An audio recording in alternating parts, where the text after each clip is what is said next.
Like, it's not like, oh yes, and this is like the best part of the movie, bar none. It's like there have been movies where I've seen where it's like that. Like, did you ever see La La Land? Yes. Yeah, no, like the last sequence with all the dancing and shit, like when she's in the club, it's like, yeah, if you just made a movie that was just that scene, it'd be like, oh yeah, it's a 10 out of 10, but otherwise it's like a 7 out of 10. Yeah, I really liked La La Land in general. It was very good. I think it won 1 or 2 Oscars. I could. I want to say that no, because I lost to Moonlight. Thank God. Oh, Moonlight yeah. was a much better movie. What I love is all the people that say like, "Oh, I never saw this movie. Why did it win?" It's like, yeah, you didn't see it, so you don't know that. Yeah, that's how movie do. Are you excited about the new Quentin Tarantino movie coming out? I haven't heard too much about it. I don't think there's a lot of info about it either. I also have the only Quentin Tarantino movies I've seen are Reservoir Dogs, Pulp Fiction, Hateful Eight, and Django Unchained. I would say those are pretty good. I haven't seen Kill Bill. That's like the big one that I have. That's on Netflix. You should watch that. It is amazing. Like, definitely one of his best, I would say. If you'd have to make a Quentin tier list, I think that would be honestly really, really difficult to make. That's how like consistent and great all of his films are. I know you haven't seen Kill Bill. Have you seen Jackie Brown? No. The ones that I listed, I'm like 99% sure are the only ones I've seen. Okay. So he's made 8 films. Reservoir Dogs was his first, then Jackie Brown, then Death Proof.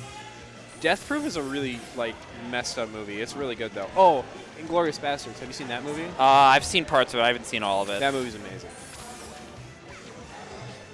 I actually forgot that was one of his movies. Yeah.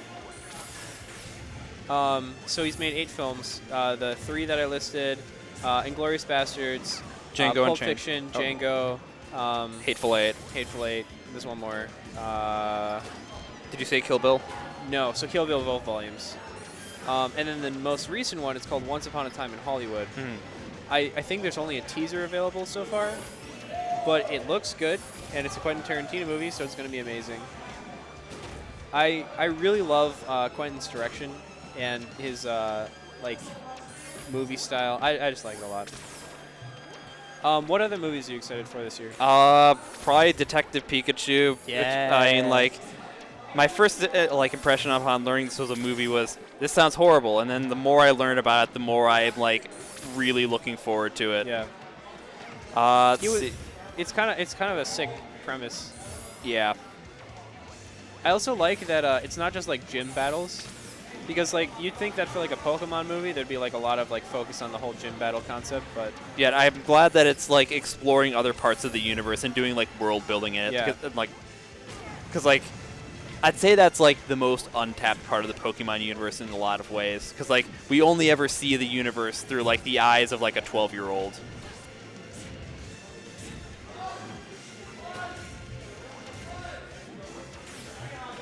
And like I don't know, like gritty cyberpunk Pokemon sounds very appealing to me. yeah, that seems actually. What? I'm really surprised that killed. What? That's Clearly, crazy. Intern knew that. I don't know, but like that hitbox and that fully charged forward smash, that's crazy. And that DI. I feel like the DI was like. He DI'd in because he thought he was going to go to the side. Yeah. But no. You got hit by the PM jank. I didn't know Michael still got hit by that.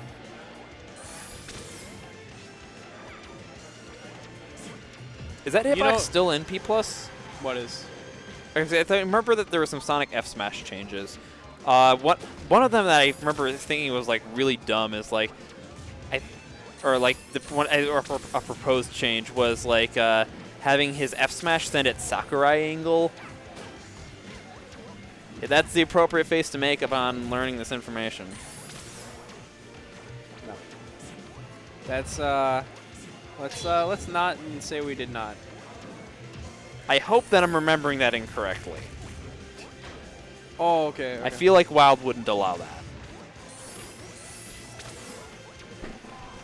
This is a Moto question, I guess. Yeah. Or maybe let's look at chat. See if they know. Yo, was forward smash? Oh god. Inside hit F smash was genius. Yeah.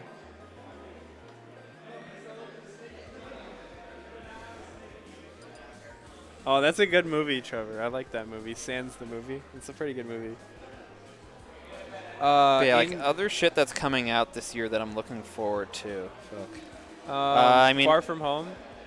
What was that? I can't remember. That's the final movie in Phase 3 of the Marvel MCU. Oh, okay, the new Spider-Man. Yeah, I'm definitely gonna watch it. I don't know if I'll watch it in theaters, but like, I hope that it's really good. And honestly, like, this is like a controversial take, but I actually think that like Tom Holland is really good as Spider-Man. I love him. I think he's really good. I also liked like the original. Yeah, and like my only gripe with Tobey Maguire as Spider-Man is like I don't like him like while he's in the mask. What I was about to say was you liked him. Oh, okay. You mean like just like in Spider-Man as the? Oh, okay. I like him as Peter Parker. I don't like him as Spider-Man. I think the new Spider-Man like in the mask is so sick. Agreed.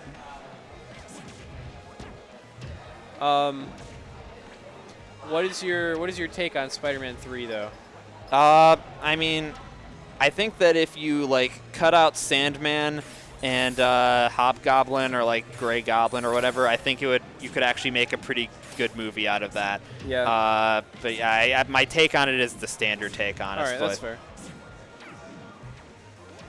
I watched that movie again with like not having seen it for a while, and it was a lot better than I like remember it being. Maybe because I've just had like such a opinion about it because of everyone else's opinion, but like everything about it, just big oof.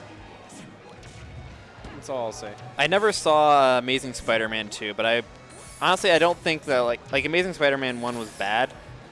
Or like I don't know if I'd say it was bad, but like I'd say it was better than 3.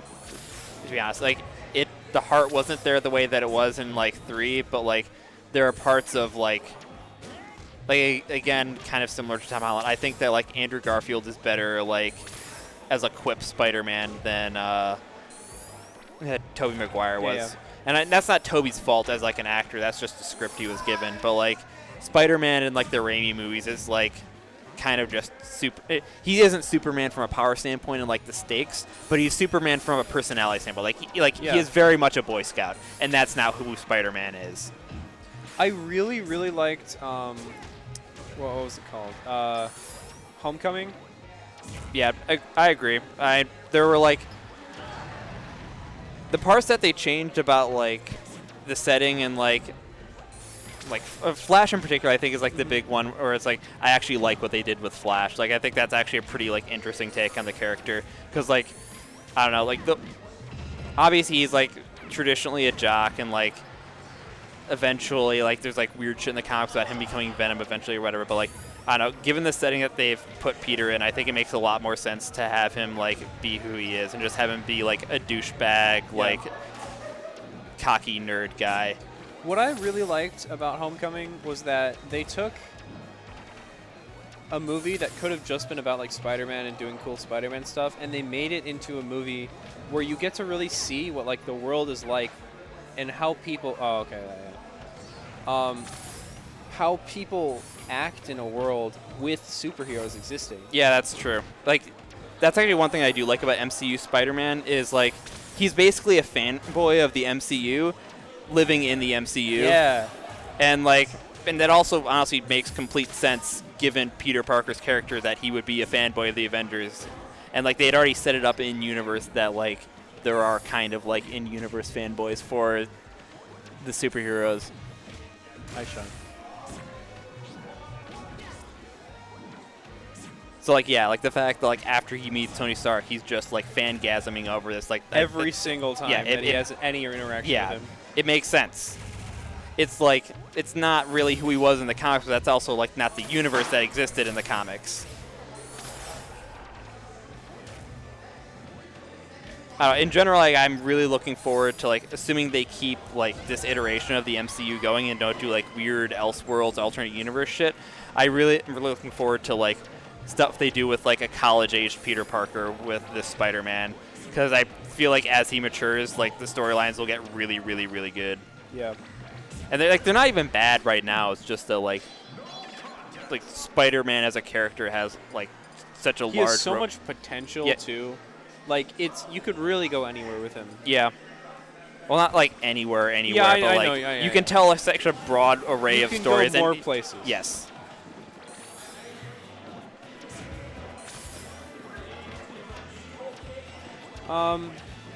Speaking of that, did you ever see Spectacular Spider-Man? Is it a TV show? I did not. I would highly recommend that. That's... Actually, maybe. Was it on Cartoon Network? I don't think so. Okay.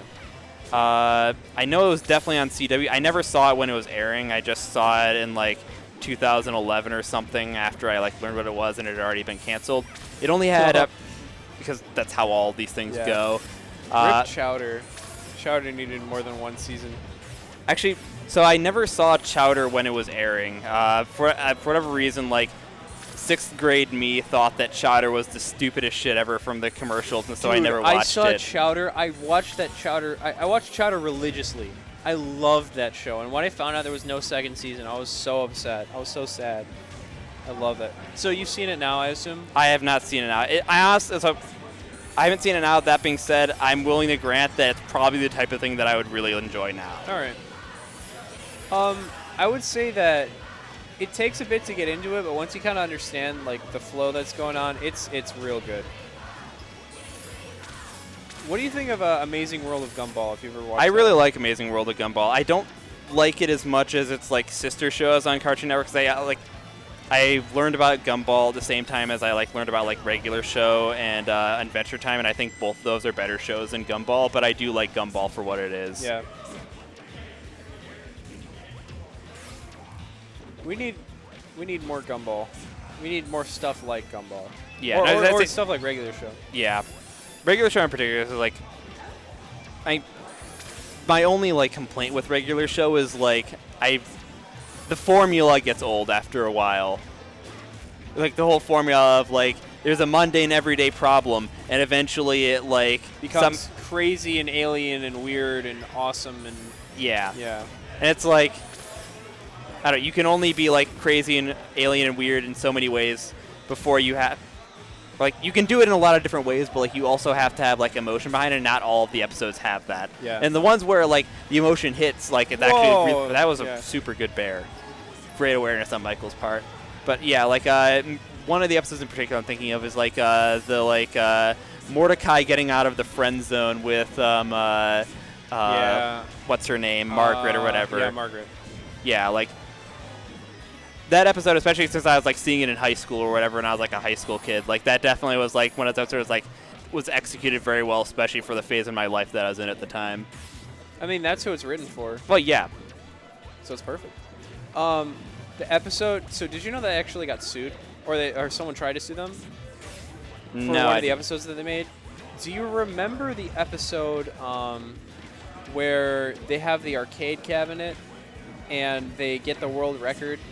Yeah, and then they get sucked into the video game world where everyone's the dude with the giant head or whatever. Yeah, so the dude with the giant head was a notorious. So he. The one guy, King of Kong. Yeah, he sued them over it. He sued them for defamation. I think the charges were dropped.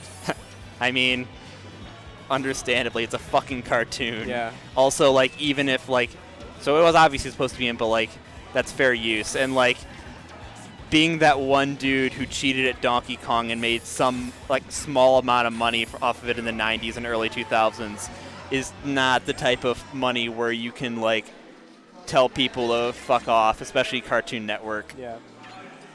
Yeah, you're not going to win that suit.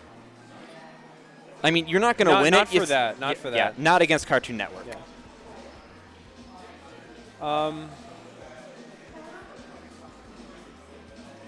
I don't know. Have you seen the actual doc that someone did about that? King of Kong? Yeah. I haven't seen it. I do remember reading that, like, there are some inaccuracies in it. But I don't actually. I haven't seen the doc. Like, my last interaction with all of that shit was when whatever the last big Twin Galaxies scandal was. Yeah. Yo, Twin Galaxies as a whole, like... Great idea, awful execution. Yeah. So, wasn't Twin Galaxies also like a speedrunning site as well? Yes. It tried to be. So, that's like the most of the stuff that I've heard about Twin Galaxies. For the longest time, they also refused to allow any glitches in their game at all. So if you speedran a game, yeah, also the fact that he's playing Warrior right now is kind of a big move.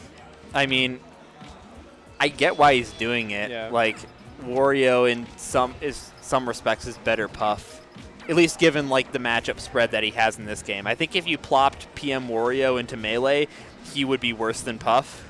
But that's only because of the number of characters that like are good. And the specific type of characters yeah, that are good. Yeah, like characters that can. There are a lot of characters that can like combo Wario, and like Wario is stronger against. Right. Yeah. No. Like the reason that like Puff is so good in Melee is just because there aren't many characters that can like combo her well, and there are tons of characters that can combo Wario well. Yeah. And so like even though he has like some strengths that are like better than Puff, I feel like he's he does not like worse than ridiculously floaty as well. Yeah. Like he has some weight to him. He's got some girth. Oh, that was a really good up air. Like, I still think that, like, PM Wario, I mean, he definitely would be top 8 in Melee. Probably, like, top... Let's see, who would be better? I'd still say Fox would be, Marth would be, Falcon would be, Puff would be. You think Falcon would be better than Wario? Well, he's already beats Wario in PM. I don't know. I feel like Wario would kind of destroy all of the low tiers. He would definitely destroy all the low tiers, but, like, Falcon's not one of those. Yeah. He still gets shat on by Ices. I think that if Wario plays the matchup super duper lame, he has a pretty good shot. Circle camping is a very powerful tool. Right, but like if it's a good matchup, that's not a thing you have to do. That's true. Like, it's optimal for Puff to circle camp Ices, but like Puff doesn't have to play that way. It's just optimal. Did you see the set at, I forget what tournament it was, but it was like the Puff versus the Ices on stream without wobbling? Yeah, that dumbass, yeah. I watched that live. That was a sad day. It's like a fucking protest forfeit, basically. Honestly, I probably would have. He also spiked his controller. What a dumb fuck. I think he did. But like at the same time, yeah, while it's a really, really difficult matchup for Ices, it feels so infuriating when you like are just sharking platforms and then Puff gets one hit and then you just have Nana die. Yeah. Yeah, no, that's I tried playing Ices for a little bit, and